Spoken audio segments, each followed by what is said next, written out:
I spent a week with the new Sony RX1R Mark III, and now that all of the hype has kind of died down and people can step back and remove all the emotion from it, I figure it's time to throw my 2 cents in. Now, I've watched all of the videos. I've seen all of the rage about like the price and the lack of functionality and the added and missing features and all of that. But I come from a perspective where, I absolutely love the RX series. I love small cameras and I love portability.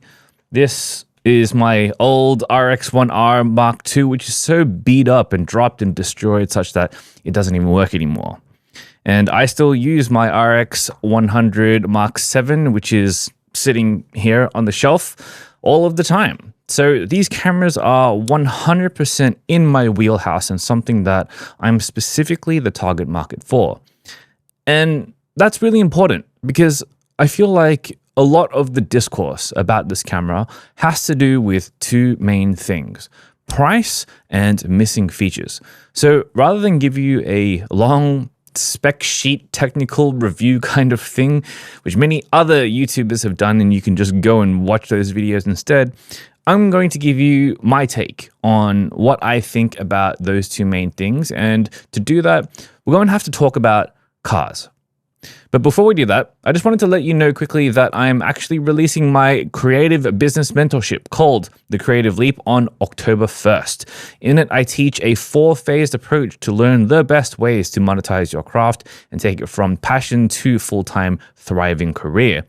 It also comes with an exclusive Discord community of like-minded growth mindset individuals bringing each other up so that you have support while you're building your new creative life. If that sounds interesting to you, then you can check it out at patk.studio. And if you join the waitlist, you'll be the first in line to get the lowest price for the first 100 students who join. Link in the description.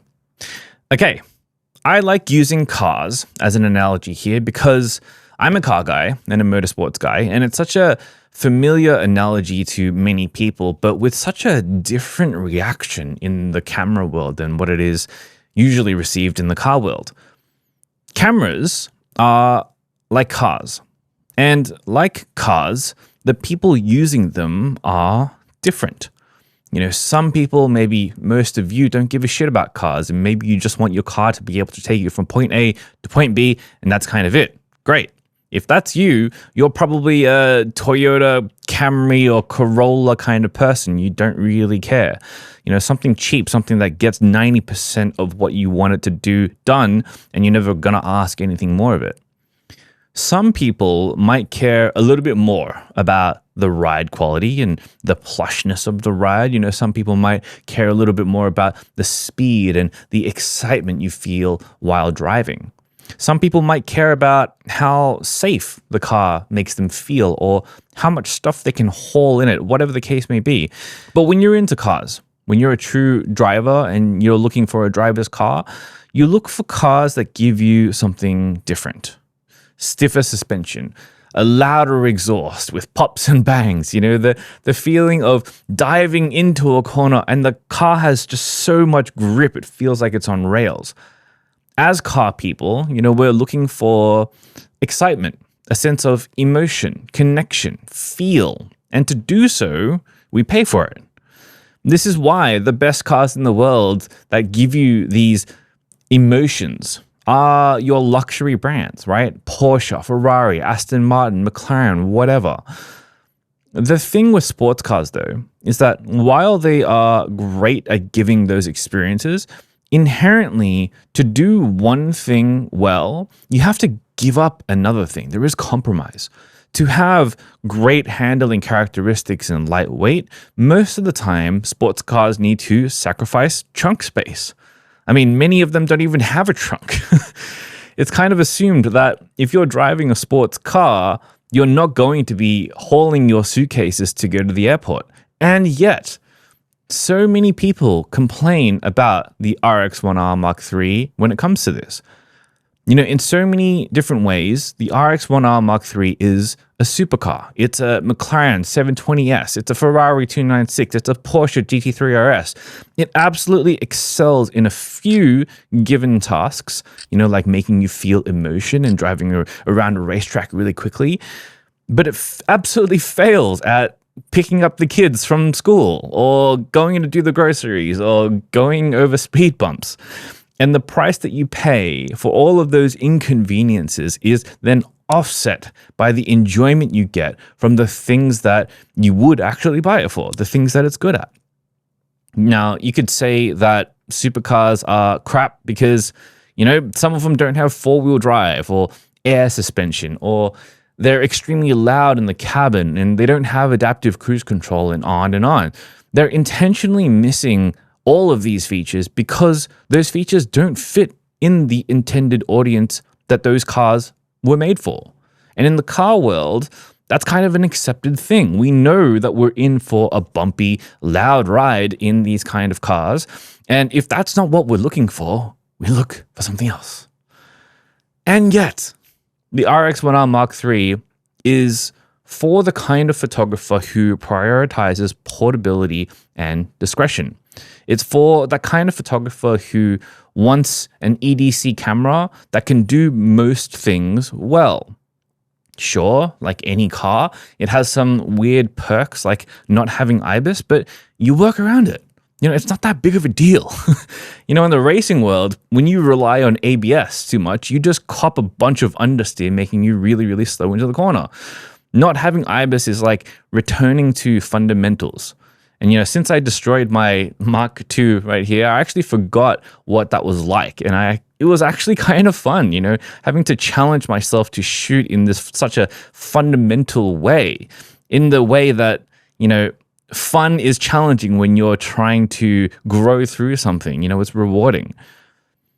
All this to say that this is the smallest full-frame camera you can buy right now. And this statement was actually true 10 years ago when this first came out.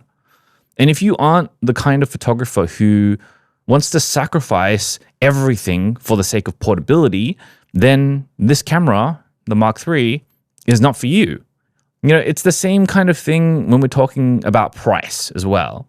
That is to say, if you can't afford the RX-1R Mark III, if you look at the price and it's just too expensive for you to justify, then this camera is not for you.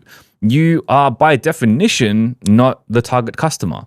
Just like if you can't afford a supercar. Now, I make a good living, but I know that I wouldn't be comfortable spending $500,000 on a car right now, so I'm not the target market, at least not right now, although I am working on it.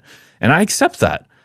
But I am the target market for the RX-1R Mark III because I've got the money and I've got the collection, of cameras that all do very different things and are for specific types of shoots, even if they all do the 90% of the same thing of getting from point A to point B and just taking photos and video. And that's another thing I'll add to this little rant here. A lot of people are looking at this camera, as a beginner or as an intermediate, or there are even some advanced people out there. And they're looking at it and thinking that this camera should be the be-all and end-all of cameras, that it should do everything because of the price. It should have every feature. And that is just not the case. This camera has a very specific purpose, and it should be your second, third, fourth camera to someone who can afford it. Most likely a professional who is already making money from their photography. Even my A1 Mark II, this guy right here, some people say it should do everything. Some people do say it does everything. But by comparison, it doesn't do lightweight. It's heavy, it's bulky, it's big, and it's expensive. But again, I am the target market for that camera from a professional perspective, rather than from a personal perspective, which I am for the RX-1R. Anyway, all this to say that other YouTubers out there will watch YouTube videos for opinions, and then YouTubers will do what YouTubers are good at, which is the echo chambering the shit out of a single perspective and opinion, and round it goes to every single other YouTuber there, and no one has a single original critical thought. I don't say this because I'm a Sony digital imaging ambassador and I should be singing its praises. It's far from that, and this new incarnation of the RX-1R is not perfect. And I have my own niggles and grievances with it, as I do with all of my other cameras. But you as a consumer, you should know where you stand.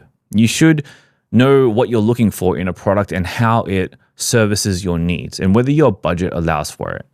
Try to see where a product fits in the overall product line. And then if you find yourself being the target audience for that product, then you can go ahead and make an educated decision. It's very easy to be cynical and speculate, which a lot of opinions on YouTube about this camera have done. It is far harder to be empathetic and to be objective. So, something to think about. And that's all I've got to say on the camera. It's a great camera. I'm going to get one with my own money, but putting it on the business so that, I can actually expense it as a business expense because I can. And if you also want to have a creative business where you can expense cameras, then remember I am releasing my creative business mentorship called The Creative Leap on October 1st, which you can find out more about at patkay.studio. All right, get out there and make something that matters. Peace.